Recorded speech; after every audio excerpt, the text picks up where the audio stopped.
Look at all these cool places we're going today. Coming up, right after the map.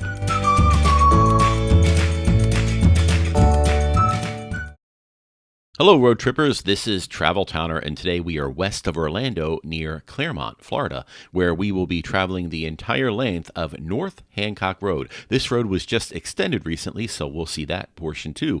We're going to start at State Route 50. We'll cross over Florida's Turnpike and then onto the new section of North Hancock Road all the way up to Route 455. We'll make a U-turn there and come back down the new section and end our trip at Route 561. Don't forget to subscribe. It's a free way to help keep these videos coming.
Thanks for coming along on this journey. If you're into POV drives, walking tours, and discovering new places, go ahead and give this video a like and feel free to share it with friends. It really helps more people find the channel. If you're enjoying this kind of content, hit subscribe and turn notifications on so you don't miss what's next. We'll keep exploring new places, taking scenic drives, and traveling down new roads. Hope to see you in the next one.